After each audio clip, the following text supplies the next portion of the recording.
Right now, where you are, I want you to take a moment, stop, and observe everything around you. Observe what you're sitting on. Observe the light levels. Is your hand holding anything? Are you on your phone? On your laptop? Take it all in for a moment. I'm gonna give 5 seconds, and don't click off. Take a moment, 5 seconds. Here we go.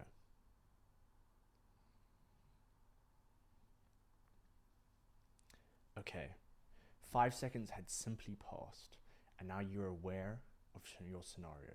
You're aware of the current present that you are living in. Today we're going to be discussing the topic of time. Now, time is such a fascinating thing.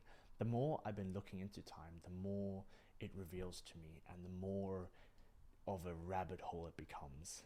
And today I'm not going to be able to cover everything on time, but time is so important that we're going to take an initial crack at it. And if you want to have a better understanding of time, stay on this video, have a listen. Let me know your thoughts in the comment and subscribe for further videos, because I'm just going to be talking about things I enjoy, things I find interesting on this channel. So stay in touch. So time. Time is perhaps the most consistent human experience. All of us experience time.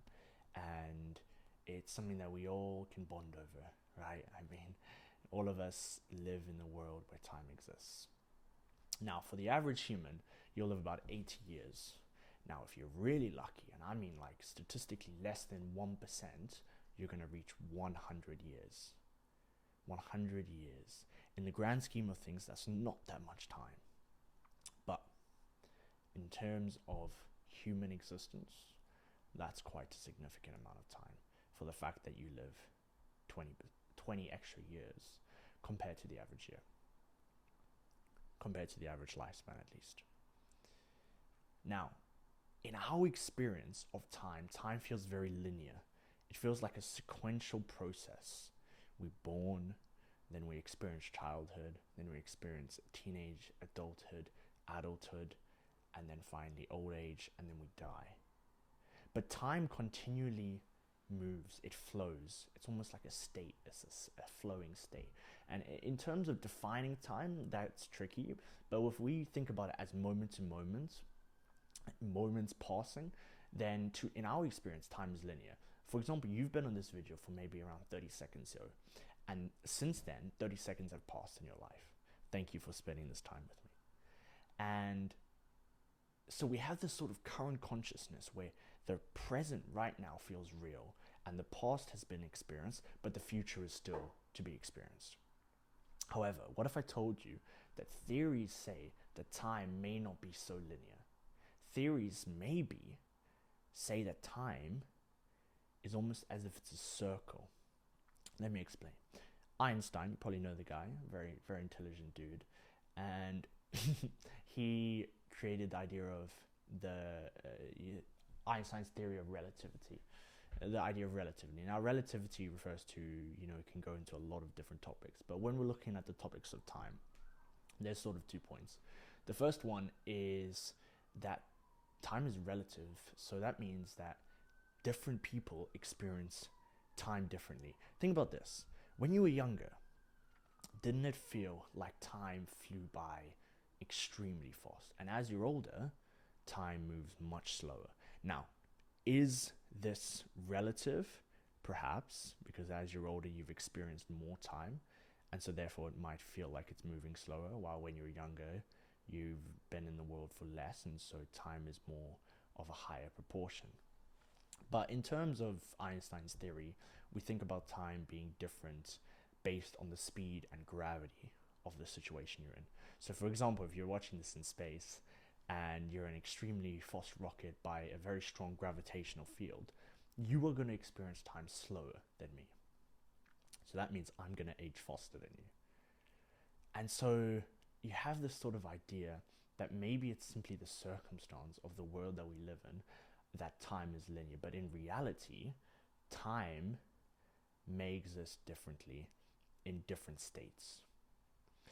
But then you sort of have the theoretical idea of defining time as humans, but let's focus on the scientific side. And so this is kind of a crazy thing to think about. And Einstein called this the block universe, where the past, the present, and the future all simultaneously exist. Okay, so you have the idea that time is relative, is the first one, and then the second sort of point of his theory is that time exists simultaneously. Now this is kind of crazy. This means that your past, your present, and your future are all existing right now. They all exist, and you are able to sort of observe them all, but not in your current state. So think about it like this. There's this analogy that I came across the other day, and I thought it was extremely helpful and very insightful. Think about this. You take a book, and you're the reader of the book, and that book in your hand exists, and every single page in that book is already written. It's a fully written book published. However, when you want to read the book, you read it page by page, and you experience it page by page. This is similar to the idea that Einstein proposed, and also the idea of the the philosophy of time and the theories of eternalism, which is that the past, present, and the future all exist simultaneously. And this is kind of gets very tricky, because you fall into the idea of, is your future fully written? Can I change it? But that's more of a moral sort of debate. We'll get into that perhaps in a later video, or perhaps today. We'll see how much time we have. So, eternalism. So you have every moment existing at once. Oh, and you have the book, my bad. So you're reading through each page by page, and each page is an experience, isn't a moment. It's like right now, you're experiencing watching this video. Maybe an hour ago, 2 hours ago, you ate lunch or dinner, and you experienced that. However, the entire book already exists. Every page already exists. The past, so the pages before, and the future already exist. And so you have this case where the past, present, and the future are all already written. Now that's a crazy thing. That means that we don't have free will. Simply said, this is just a theory. I'm not saying it's true, but I hope it gets you thinking of sort of your life. Now, the other perspective, the other theory, is the idea of presentism. Presentism? Is that how you say it? And this is the idea that the past was already happened, and the future has not been written, and only the present to you is real. Sorry if I'm scrolling, just so I get the notes. If I want to touch on all the points, make sure I'm touching on all the points. And so you have this idea that only the present is real, right? And hang on. Okay, only the present is real. And according to this view, the past is already gone, and your future is not written. You have time to write it. You have the free will to decide how your future is going to be. Imagine it like this. You're standing in a spotlight, and it's dark outside, and you can't see in front of you. You can simply see where you are right now, because the spotlight is shining right in your present moment. You're able to experience the present, but you're not able to experience the future. You don't know the future, and the future is something that you will write. The past is behind you. It is dark. You cannot see it. Only the present to you is real. It is real to you. So then you have the idea of presentism. Okay, so you have eternalism, presentism, and this links with the idea of Einstein's theory of relativity, his idea of a simultaneous universe, and the idea of a block universe, and space and time being sort of simultaneous. They exist together. And so I hope this got you thinking. I mean, I don't have an answer. Personally, I believe in free will. I believe in a certain degree of free will. I think complete free will is a